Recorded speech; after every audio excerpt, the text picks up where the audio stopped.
Let's look at problems 20 through 33 in the 5.8 Achieve section. They still go over the concepts of substitution primarily with our transcendental functions. In number 20, you have a problem that doesn't even require substitution. In fact, it's much easier if you do not use substitution. All you need to do is understand how to simplify whenever you divide exponential functions. Everything here has a base of e, so I would just distribute that division of e to the x into each term in the numerator. Remember, whenever we divide terms with like bases, we just subtract their exponents.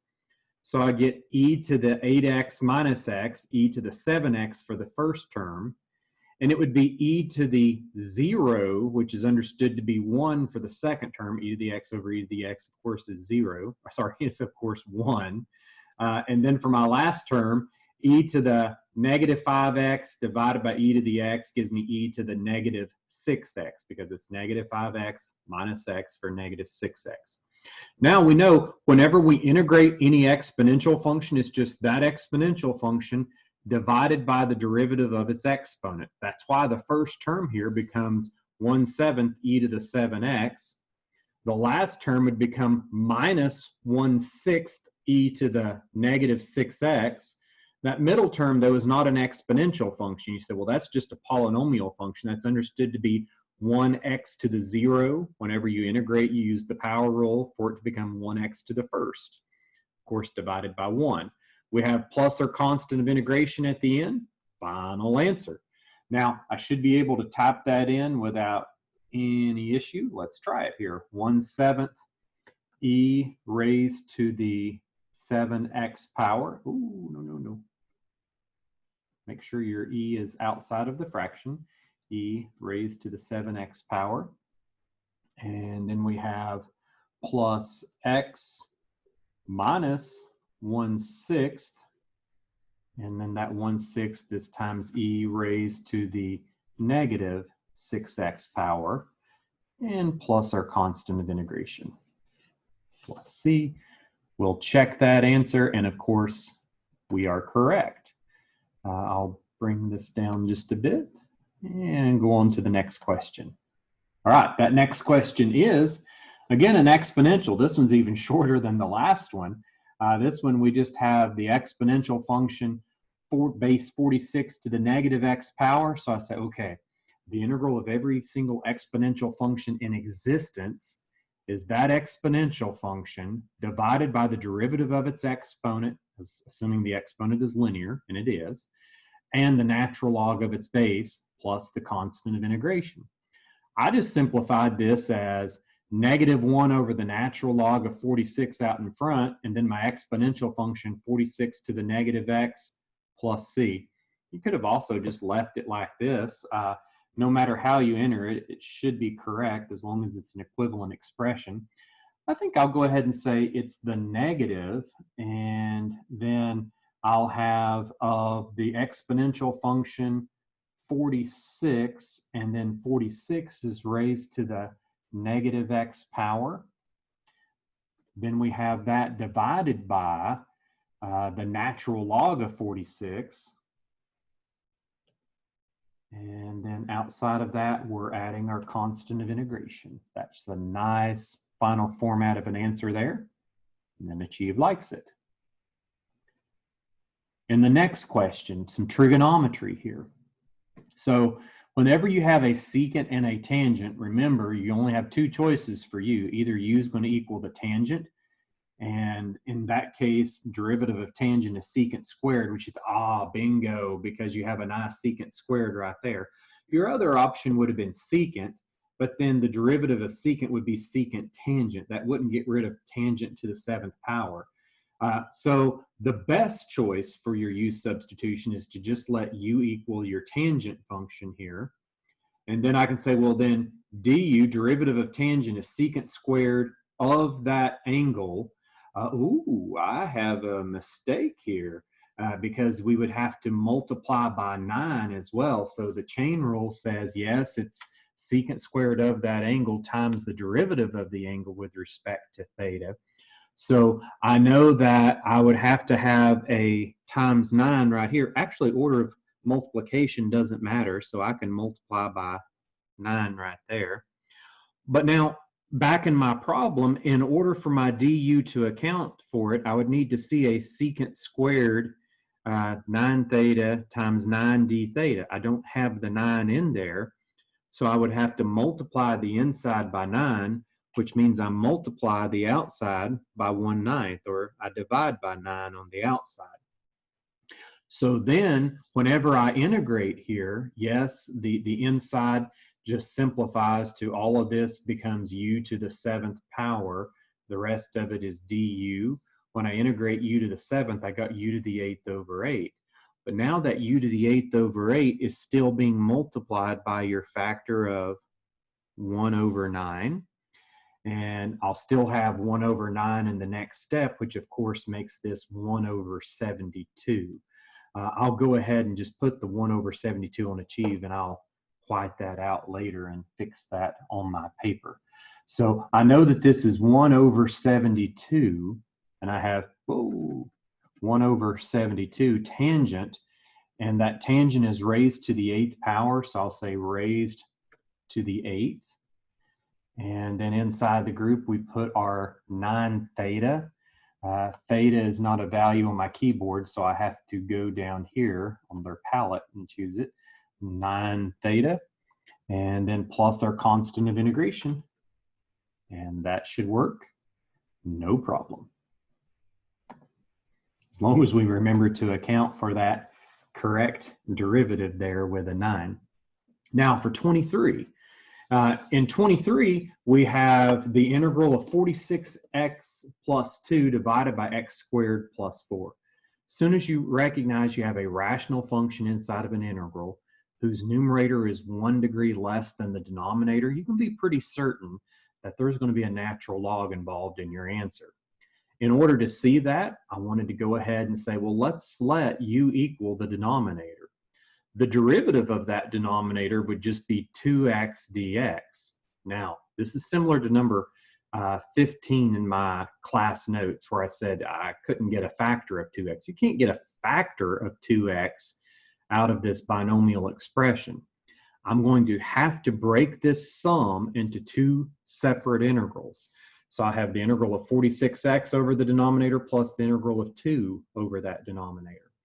Now in that first one, this substitution is going to work easily because I could factor a 23 out of it, and I'll have my 2x dx that's going to become du in the next step. My other one, I can see it's going to be some version of an inverse tangent function because 1 over x squared plus 1 is inverse tangent. In order to get it in that format, I factored a 2 out of the numerator and a 4 out of the denominator. And that gave me 1 over 1/4 x squared plus 1. Now, whenever I have that 1 over 1/4 squared plus 1, I needed to go in and say, well, I need to force that to be in the format of an inverse tangent function. So it'd be nice if I could get this to be a variable squared. I can. Instead of a u substitution, I can't use a u substitution to equal 2 different values in the problem. For this second interval, and sorry, I had to get it a little clearer there. For this second interval, I'm going to let t squared equal to 1/4 x squared. Now, if I do that, then t is the square root of that, 1/2 x. Well, dt is going to be 1/2 dx. Okay, now I'm going to take this information for this first one, this information for this second interval, and I'll say, okay, so my total integral answer is this first one. Please make sure you see what I'm doing here. I know that in this first group, I had a 23 out in front of it. The 2 dx all became du. My denominator was u. I forgot the 3 in my 23. That's bad. So I can't forget my 23 there. Good thing I left a lot of room, but then that's going to go right here and right here and right here. So those 23s through there. Sorry about that. So I had the 23, this 2x dx all became du. My denominator x squared plus 4, well, that became u. So I have 1 over u du. I know that's going to integrate to be the natural log of the absolute value of u. I have the 23 out in front. Now, my second term there, it already had a factor of 2 over 4 that I took out. But in order to do this substitution, you have to see a 1/2 dx in there. So in this step, I'm forcing the factor of 1/2 dx by multiplying by 1/2. I can do that if I multiply the outside by 2 over 1. Now, when I multiply that outside by 2 over 1, I see, well, that's just going to cancel out what I have. I have 1 over 2 times 2 over 1 cancels. I just have a coefficient of 1 in front of this second integral. Now, inside of that integral, the numerator is going to become dt. So I'll say, well, this is just 1 over t squared plus 1 dt, which is the inverse tangent of t. So I end up with 23 natural log of the absolute value of u plus inverse tangent of t plus c. This is where t is equal to x over 2. And of course, u is my x squared plus 4. Since u is x squared plus 4, I don't need that absolute value. X squared plus 4 is guaranteed to be positive anyway. So I'll go ahead and go back into my problem and say I have 23 natural log of x to the second plus 4. And then plus our inverse tangent. I'll arrow back and do the inverse tangent. We have that of the argument x over 2 plus c. That should be gorgeous. And Achieve likes it. For the next question here, we have the integral of dx over the root of 2 minus 242 x to the second, all inside that root.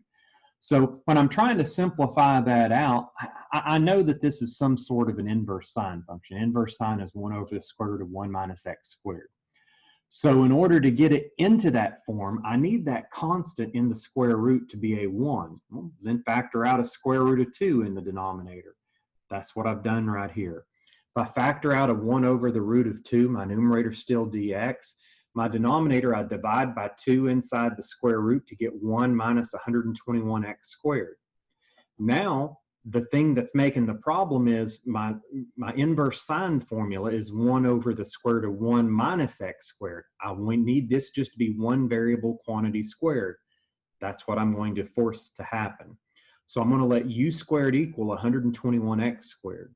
If I do that, then u is equal to the square root of that, which is just 11x. So now take the derivative of u and say, well, du is going to be 11 with respect to x. So now I go back into my problem and say, well, I don't have an 11 dx. I can factor in a factor of 11 dx. I have to multiply by 11 on the inside, which means you need to divide by 11 on the outside. Now, from this step to the next, that 11 dx gets replaced with a du. The square root of 1 minus 121x squared, we know becomes the square root of 1 minus u squared. Once you're in that format, that is the exact formula for the inverse sine of u. So I can say, well, we have 1 over 11 on the root of 2 times the inverse sine of u plus c. And then we go back, substitute what u is, being the 11x. And you could either leave it as a fraction like I have there, or out as a coefficient multiplying the inverse sine. I think I'll put it more in the first form here. It's easier to enter into Achieve. I'll say 1 divided by 11, and that 11 is being multiplied by the root of 2. And then we had that times the inverse sine, arrow back, -1 for the inverse sine. And then that inverse sine was of 11x plus your constant of integration. And I'll just bring back up my answer one more time and say, yes, that is precisely what I wanted. So now I go to check answer, and correct. Next page here, what we'll look at, to work out 25, here's the work I did. And it's actually a very quick problem. We have an exponential function followed by a nice little polynomial function, power function. So we can say This is our exponential derivative. There's no substitution needed here. You just say the integral of e to the negative 10x is e to the negative 10x divided by negative 10. The integral of 26x is 26x squared over 2, 13x squared. Of course, we keep the minus sign with it, plus our constant of integration. So this is an extremely anticlimactic problem. E raised to the negative 10x power, and then that exponential function was being divided by negative 10. Then we have minus 13x raised to the second plus c. That should be precisely what they want. It is. For 26 here, we have the integral of a two-term expression, both terms being exponentials, integrated with respect to x. So 8e to the x minus 5e to the negative x quantity squared. I really don't want to work with that group squared on there. It's not something that's within our base techniques to be able to do. So I have to do the algebra before I do the calculus. I squared out this group. So I said 8e to the x times 8e to the x is 64e to the 2x. Remember, e to the x times e to the x is e to the x plus x for e to the 2x. Now, the middle terms you're going to get 2 times 8e to the x times 5e to the negative x.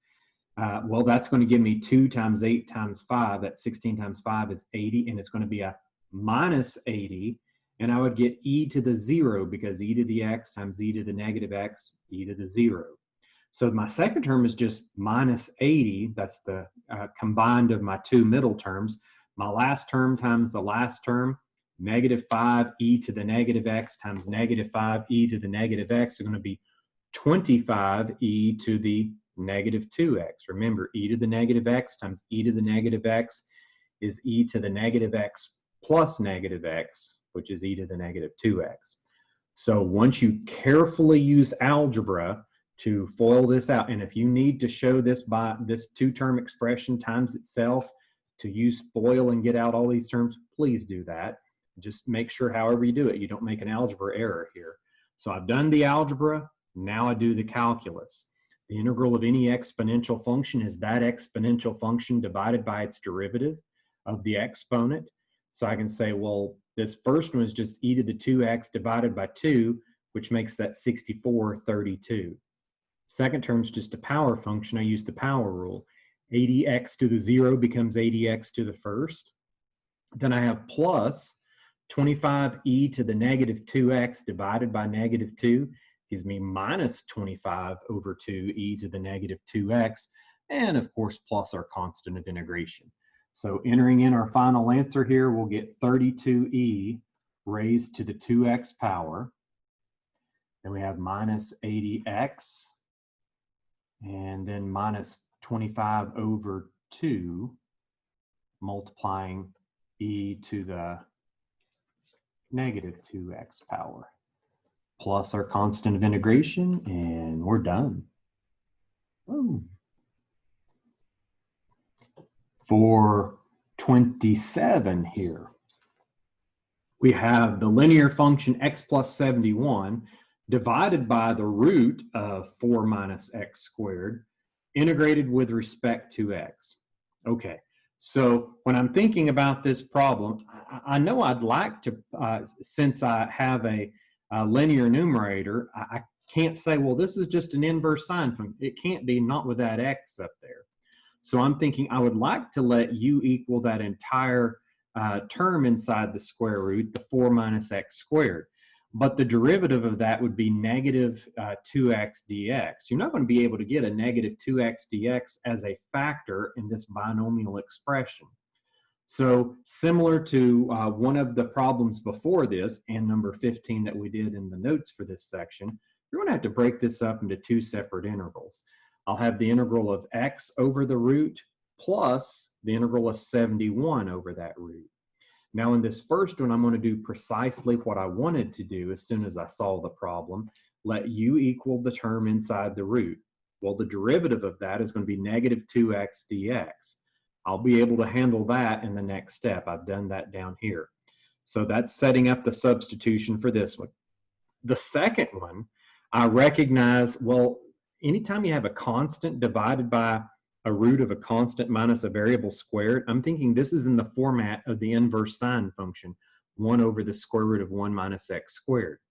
So in order to get it to look like that, I'm going to factor that 71 out of the numerator, and I'll get rid of that 4 inside the root by factoring out a square root of 4 in the denominator. Gives me 1 over the root of 1 minus 1/4 x squared. But now you look at this and say, well, the problem with this now is we need a 1 minus a variable squared, not 1/4 times a variable squared. So I allow t squared to equal 1/4 x squared, which then tells me t is going to equal 1/2 x, the square root of that. And then dt is going to be 1/2 dx. So now, in order to do the substitutions in these two parts of this integral, so the integral has two components, in the first one, I needed a negative 2x dx. So I multiplied by negative 2 on the inside, divided by negative 2 on the outside. In the second one, I needed to see a 1/2 dx that I didn't have. Well, then I multiply by 1/2 on the inside. If I multiply by 1 over 2 on the inside, then I multiply by 2 over 1 on the outside. Now, these two are set up to where my substitutions will go without any problem whatsoever. And I can say, okay, my first one, this negative 2x dx all becomes du. This is going to be 1 over the square root of u du, which is better written as u to the negative 1/2 power du. Still keep my negative 1/2 out in front of that integral. My second one is just going to have a 71 out in front of it, and the 1/2 dx becomes dt, and my denominator is going to become square root of 1 minus t squared. By definition, that's the inverse sine of t. The first one integrates to u to the 1/2 times 2. That's right there. And then I can say, well, okay, now that's going to give me negative 1/2 times 2. That's going to be the negative u to the 1/2, which is going to be negative square root of u, where I know u is this right here. So I just said the negative square root of 4 minus x squared, because again, that's equal to u. My second term, like I said up here, this is just the inverse sine of t. 71 inverse sine of t becomes 71 inverse sine. I go up here, I know t is the same thing as x over 2. And then we have plus our constant of integration. So we should be able to put this final answer in there. We have the negative root, and I'll go to the palette for the root. We have the negative root of 4, and it was minus x squared inside of that root. And then I'll bring back up my problem. We had the negative root of 4 minus x squared, and then plus 71. So plus 71 inverse sine. Oops. I'll get the negative there eventually. Inverse sine of x over 2. And then plus our constant of integration. Gorgeous. Absolutely. For 28, it's not very long at all. You can see I did it really in one line. The integral of 10 times 10 to the x cosine of 10 to the x dx, we'll say, well, we can't integrate the cosine of an exponential function. So we let that exponential function be u. Derivative of that exponential function is that exponential function times the natural log of its base with respect to x. I have the 10 to the x dx in there, but I don't have the factor of the natural log of 10. So in this step, I multiplied by a natural log of 10 to the inside. At the same time, I noticed I didn't need that factor of just times 10. So I factored the 10 out, but then after I multiplied by the natural log of 10 on the inside, I had to divide by the natural log of 10 on the outside. Please do notice, though, that if you took this 10 over natural log of 10 times what I have, it would give you back what we started with. This is far superior because it allows me to rewrite 10 to the x natural log of 10 times dx as du in the next step. The cosine of that exponential function becomes cosine of u. We know the integral of the cosine of u is just the sine of u. So then I'm going to get 10 over the natural log of 10 sine u plus c, where we know u is that exponential function 10 to the x. So pretty quick answer here. We'll get 10 divided by the natural log of 10, and then the sine of the angle, 10 raised to the x power, plus our constant of integration. Check.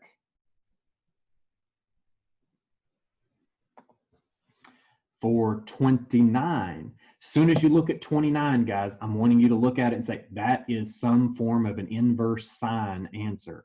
We know that the integral of 1 over the square root of 1 minus x squared is the inverse sine of x. This is some iteration of that. So we can say, well, all right, in order to get it in standard form, I need that term in the beginning of the square root to be a 1. Okay, factor out a root of 25 then. So once I do that, I'll get 1 over the root of 25 on the integral of dx over, this becomes the square root of 1 minus, and you had to factor a 25 out of both terms, so that second term becomes 9 over 25x squared. Now that's the problem. We need that to just be a variable squared, so I'll let u squared equal 9 over 25x squared. Then u is going to equal 3/5 x when we take the roots. So du is going to be 3/5 times dx. Now I'll go back to my problem and say, can I do this substitution right now? No, I don't see a 3/5 dx in there. I can easily put it.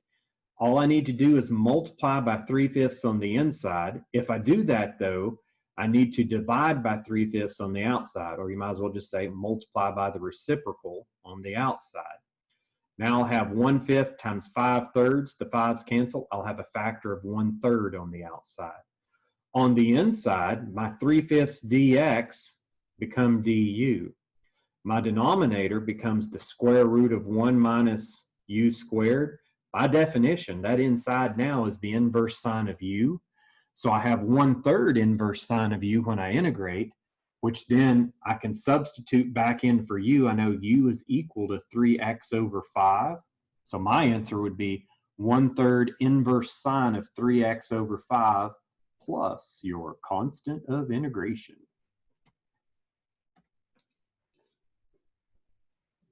Of fraction 3x over 5 plus c. And you will see that achieved like to that answer as well. For number 30, I had to go to another sheet. So this is my 6th and final sheet of work it took me to do the achieved problems in this section. For number 30 here, gave me the integral of x to the 10th over x to the 11th plus 22. Like I've said a few other times, anytime you see that the degree of the numerator and denominator differ by 1 degree, you can bet there's a natural log in your answer. In order to show that in this case, I set u equal to the denominator. When I took the derivative, it's going to give me 11x to the 10th with respect to x. Now, do I see an 11x to the 10th dx in the problem? No, I see an x to the 10th dx. No big deal. I can easily multiply by an 11 on the inside as long as I remember to divide by 11 on the outside. Now, this 11x to the 10th dx all becomes du. I know my denominator was u, so the integral of 1 over u with respect to u is the natural log of the absolute value of u plus c. We have our 1/11th still with it. 1/11th is going to multiply the natural log of u, which is absolute value of x to the 11th plus 22 plus c. And that absolute value will be necessary here because x to the 11th plus 22 could be negative, and we must not allow that for our answer. 1 over 11 natural log.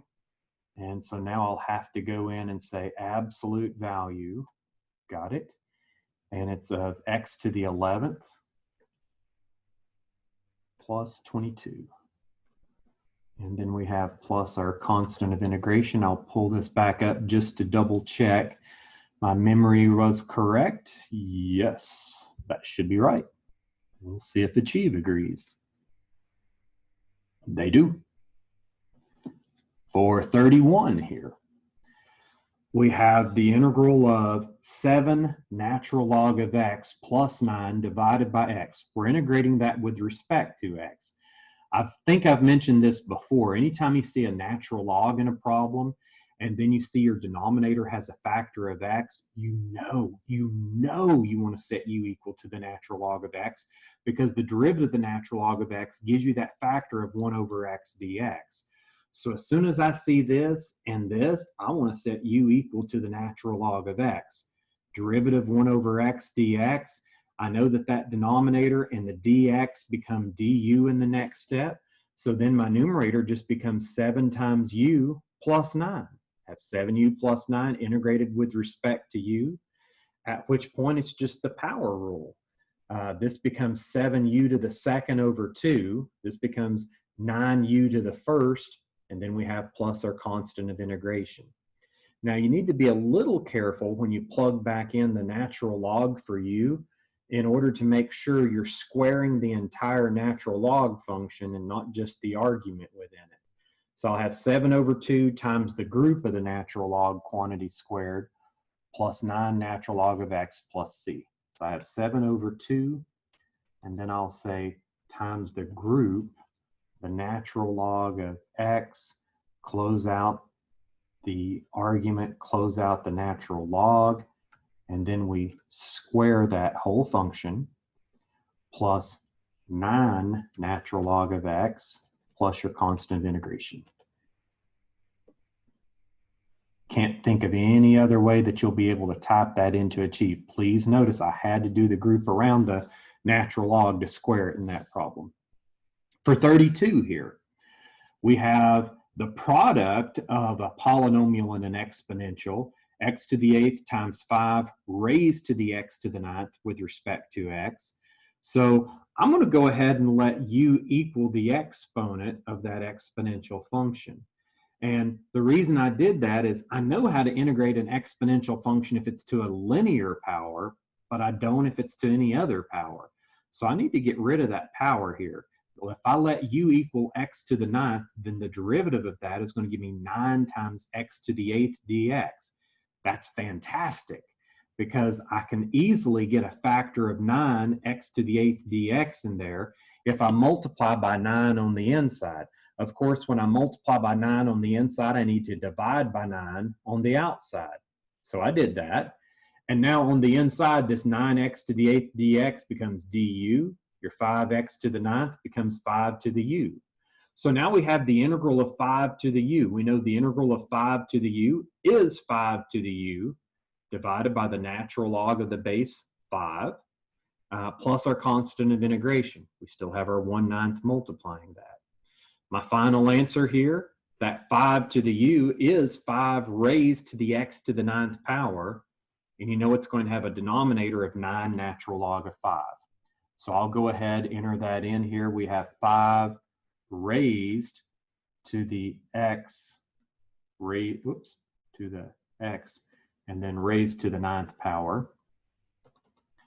And all of that is being divided by 9 natural log of 5. 5, not s. And then we have plus our constant of integration. I think it should like it, and it does. Sadly, the last problem, there's kind of a, yes, there's a sense of accomplishment, but also sadness when you get to the end of these problems. You're like, oh, these problems are so fun. I don't want them to end.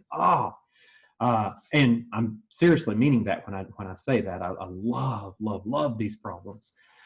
This one here, we're integrating t squared on the square root of t minus 17. Okay, I know that I let u equal what's inside of a group to a power, so the obvious choice for u here is t minus 17. But du is dt. Now that tells me that the substitution's possible, because I can just say, well, wherever there's a dt, I can put a du and then do my substitution in the problem. Now, I need to take care of that t squared. I already know if I'm setting u equal to t minus 17, then at the same time, I'm setting t equal to u plus 17. So t squared is u plus 17 quantity squared, which then if you FOIL that out, you'll get u squared plus 2 times u times 17, which gives you 34u, plus 17 squared, 289. So now this is the algebra in the problem. I replace t squared with what it's equivalent to in terms of u. The square root of t minus 17 becomes the square root of u, which I would rather write as u to the 1/2 power times du. Now, that times du means, okay, now we need to integrate with respect to u. Before I do that, I need to get rid of the product here. So I'll distribute, and I'll get u to the 5/2 minus 34u to the 3/2 plus 289 u to the 1/2. Now I have to integrate that with respect to u, so I'll add 1 to each of these exponents and divide by that new exponent. The first term becomes u to the 7/2 times 2/7. Second term here is going to become u to the 5/2 times 2/5, so you'll have 34 times 2/5 u to the 5/2. Your last one, you're going to have 289 u to the 3/2 times 2/3, so I did that. And again, plus your constant of integration. From this step to this step, I just simplified and of course put the u into terms of t minus 17. We'll have 2/7 times t minus 17 to the 7/2. I'm not sure why I put the 17/2. That's the 7/2 power.